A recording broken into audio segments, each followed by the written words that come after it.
my name is Alea VanSickle. Welcome to Teens Talk Spokane, hosted by the Chase Youth Commission. The commission consists of high schoolers who work with local government officials on behalf of Spokane County youth. Teens Talk Spokane is a series of interviews that aim to create a better understanding of our community and people who work to support it. Our questions have been chosen through relevancy to the youth of Spokane and current matters we face. Today, we are happy to introduce Mr. Jonathan Moog, Director of Riverfront Park with the City of Spokane. Mr. Moog has held this position for about 5 years and is here to discuss his role and how his job impacts youth. Thank you for joining us. Tell me about your job as the Director of Riverfront Park and what are your main responsibilities? Well, thank you, Leah. It's a pleasure to be here and talking with you today. And so, like you said, I've had the job for now about 5 years, and it'll come up on the 29th of February, which is, geez, a leap year. So maybe 4 years if you don't count the leap year. Anyways, just a small joke. But anyways, so as a director of Riverfront Park, I lead a team of professional employees in park management. In my main responsibilities are really to make sure the community has access to the park, that it's safe, that we upkeep in the park's maintenance. And then there's also an activation side of it. So we're constantly working towards programming in the areas of arts and culture, healthy living, entertainment, and families, as well as our signature events. And then some other side projects might be, the business management of the park. We do operate three major attractions: the Louvre Carousel, which is a historic carousel from 1919 or 1909, I believe. The ice skating ribbon, and then also, of course, the U.S. Pavilion and the Sky Ride are the others. So we're always trying to work on multiple combinations of those factors all the time. And so that's kind of what I'm doing. Cool. What does an average workday look like for you? Well, it's usually a diverse collection of emails, phone calls, and meetings in terms of my normal day. But within that content, it's really about leadership and direction. So I'm constantly brainstorming with my team, or problem solving, or coming up with new solutions to provide activation. It's a very creative job, in that you always get to kind of think about new ways of doing things, or how can we do this better. I really love that about the job. But a lot of it's about consensus building, because we are a community park. It's just not what John wants at Riverfront, it's what the community wants. And we work hard to work with a lot of different community members, both staff, city council, park board members, community groups, and even fundraising partners or partners that wish to sponsor the park. So we work with a lot of different people to make the park happen for the community. Yeah. What called you to take this position, and how did you prepare for it? Well, that's a good one, because when I was your age, I did not know what I wanted to do with my career. I don't know if most people do. I would like to think not, and that I was normal. But I actually lived in San Diego, California at the time, and my first job was at SeaWorld in California, and I really loved it. And that kind of got me indoctrinated into amusement parks. And I really loved the entertainment aspect of that. But I was also going to college simultaneously. So I got my degree in business after I graduated from University of San Diego. And then I went into the Navy for about 7 years. From there, that helped me pay for school, but it's not necessarily what I wanted to do. I knew that my heart kind of always fell within parks. And so I wanted to establish myself kind of within a niche. And so I took a job as the assistant general manager of sorts at Happy Hollow Park and Zoo, which is a San Jose managed municipal amusement park and zoo for families. And so I ran that, and I managed that park through the redevelopment project. They also had one. And then I decided to move on and take this role here here, also managing a redevelopment project, but also managing a park. And it was a different type of park. And so I tried to stay consistent with a particular career path. And now, so I seem to develop a niche kind of working for municipalities, but in developing attractions and programming, as also those parks kind of going through a redevelopment. So that's been kind of how I got here. And kind of along the way, I picked up a master's in business administration, took a couple courses in specialty training from International Amusement Park Association trade schools. And then that's it, I'm here. Yeah, wow.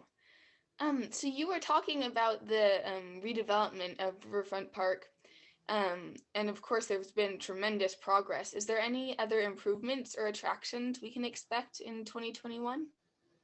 There's actually several really cool ones that we can expect. So we are nearing the end of the renovation of the park, and it was about a 5-year project.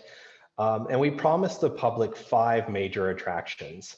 So we've delivered on the ice ribbon, the carousel, the pavilion, and the refurbished promenade going down to the middle of the park. And the last one is the North Bank, what we've been calling the North Bank project. And it's going to include, when it opens up here in spring of 2021, it's going to include Ice Age Floods Playground, which is a size of an acre. It'll feature splash pads. It'll feature a 3-story tower slide, climbing structures. And then it'll also include some other elements. It'll have our first urban basketball court, sponsored by Hooptown USA. And it'll have a brand new mural on it that will be professionally designed by a local artist. And then also we'll open up a skate park. So about, I don't know, 8 years ago or so, we closed this skate park under the freeway. And we promised the citizens that we would reopen a skate park someplace downtown. And so we're honoring that pledge by putting it into Riverfront on this project. And so that's the big project that's going to be opening up this spring. And then also, I think there's a couple other exciting ones. We've had the North Suspension Bridge closed for about 2 years now because of damage to the decking system, and it makes it a little bit unsafe. So we're going to replace the deck of that bridge. That bridge hasn't really been touched since Expo, so almost, 46 years or so, coming up on 50 years. So it needs a little work. And then finally, if we're allowed to move on to concerts and events, this season, we would probably expect some concerts to happen late August, early September, if we're allowed to continue to hold events. So those are some really cool things happening in 2021. Yeah, wow. That sounds really exciting. I'll definitely look forward to that park. Out of the current attractions, what is your favorite in Riverfront Park? Well, that's a good question. I get that asked a lot. And frankly, my favorite spot was destroyed through the renovation. So it still exists, but it's just not the same that it was. So my spots usually change seasonally.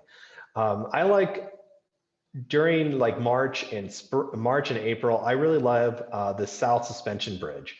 So if you've ever been kind of mid-span on the South Suspension Bridge during the spring runoff of the river, you get the raging waters that rush underneath with the mist that kind of brushes up over you. And I think that's really cool, especially on a warmer, sunnier day. I think that's a really cool experience.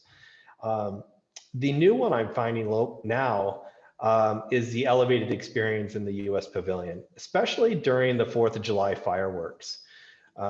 We've only had one showcase of that happening since we've reopened the pavilion, but you can get a great view of the fireworks both on the east side of the island and by the clock tower by just standing on the elevated experience, and it's really cool. So that's one of my spots. And then finally, one that's not widely known to the community, but it will be opening up. It'll be showcased better, I think, once the Post Street Bridge construction is done, is the Atkinson theme stream. The theme stream is an original feature from Expo 74, but it was so overgrown in the park that no one really noticed it, or they lost track of it. And I think If you get a chance to go and see the theme stream, it's just right south, right north of the ribbon. You'll get to see kind of this restored stream. I find it a very peaceful location. And it's a very nice spot of the park now. So those are my kind of 3 locations. Yeah, I don't know if I've been to that stream. I'll have to go check it out. Yeah, if you haven't seen it, what most people don't realize it was even there. For 2 years during the project, it was dry. It didn't have water flowing through it. But it was intended, it still is, the purpose of the theme stream is to connect symbolically the river from the South Channel to the North Channel. Back in the early 1900s, the channels used to connect before they were dammed off for hydroelectric power. And the theme stream reconnects the river as it once was. So due to COVID-19, a lot of activities have been shut down. Is this a similar trend in the Parks Department, or how has COVID affected the way parks are operated? Well, that's a really good question. I actually gave this a lot of thought. So the good thing is depending on where you start looking in during 2020, for example, early we saw an amazing impact in several ways. We saw our programs closed, but we also saw park utilization increase. National accounts say on average it's about 60% increase in our parks.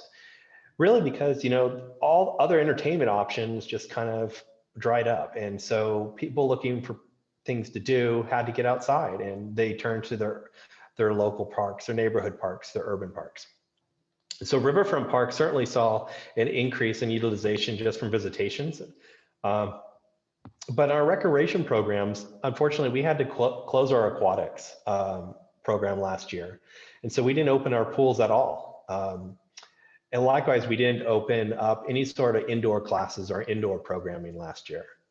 And then finally, we're just getting around to opening these back up, but sport leagues were closed as well for a good portion of the year.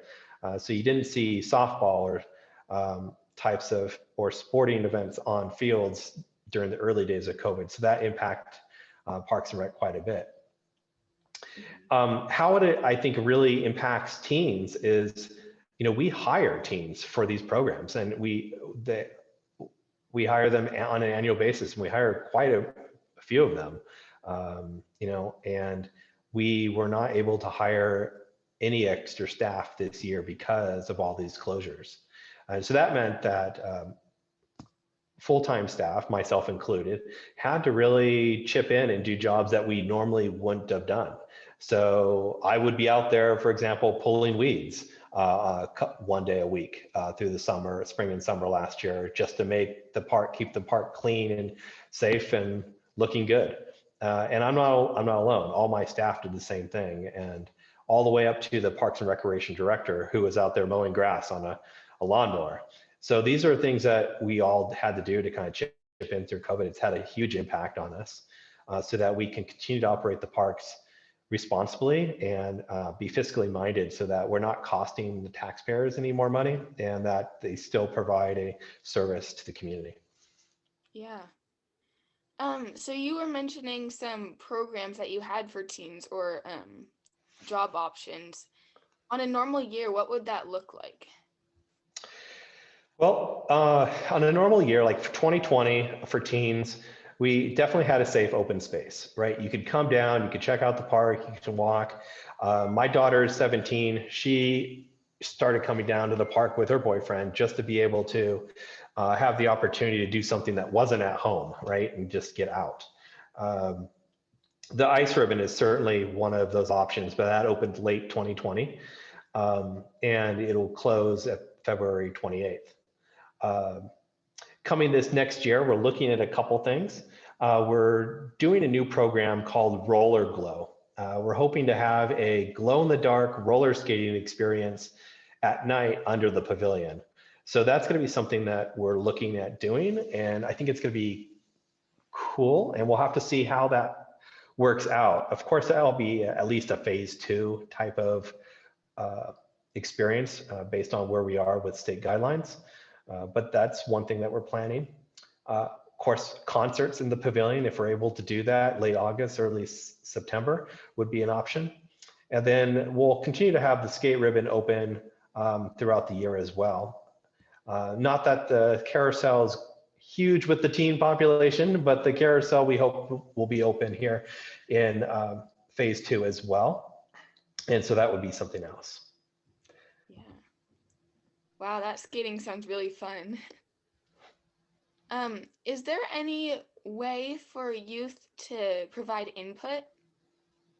Yeah, there is. In fact, I would say that we worked with the Youth Commission here a couple of years ago to solicit your input. We were developing our programming plans for the year, and I want to say that we met with you guys down at the carousel, and we want to reestablish those meetings. And so I'd be interested in talk with you further about how to establish that communication. But directly, we're always watching our social media, either Instagram, Facebook, Twitter. We're always monitoring comments on those pages. And so we do take all those comments seriously and we respond back to them. Of course, not the hateful ones. We don't respond back to the hateful ones very often, but we will contact, we are always looking for constructive criticism or feedback and what you might like. You can always call us directly. And then we're looking at developing a volunteer program too in the future. So if you could certainly apply for a job here, but we're also looking for volunteers in the future as we develop our program for events and looking to staff events. So you can imagine that we might want to staff help our local community events like Pig Out in the Park or Hoop Fest and help staff the park to be able to provide those sort of events. So those are the type of ways that I think to get engaged and to kind of communicate with us. Yeah. Well, thank you so much for joining us. Was there anything else that you'd like to share or add to the conversation? Yeah, one project that I'm working on right now, it's not necessarily a Riverfront Park project, but this is kind of a side project I work on. And it's right now we're trying to bring a zip line downtown to Spokane. And you asked me what type of things might there be for teens? Well, this would certainly be one of them. And so we're looking forward to seeing it if this advances right now through the park board and through city council as we continue to look for a private partner to operate this, to build and operate this zip line. So that's gonna be a really cool project to kind of keep your eyes out for and see how that develops. Just kind of on the side that, it's supposed to help not only downtown and downtown businesses, but it really provides our community something else. And the idea is to really give that cool vibe to downtown. It's something else that you could do when you come here. So those are things that we're always trying to look at. We're trying to figure out how we can make downtown Riverfront Park a better place, and in turn making Spokane a better place. And so I do invite any sort of engagement you have with regard to the zip line or any of the projects that we have, please feel free to reach out to us. Yeah. Well, thank you for taking time out of your day to speak with me. Welcome. We'll all be watching to see what happens with the parks this summer. And if you ever have any information you'd like to share with youth, I hope you'll reach out to us. Again, this is Teens Talk Spokane with Jonathan Moog, hosted by the Chase Youth Commission, working to provide teens with information about our community. Have a good week, Spokane.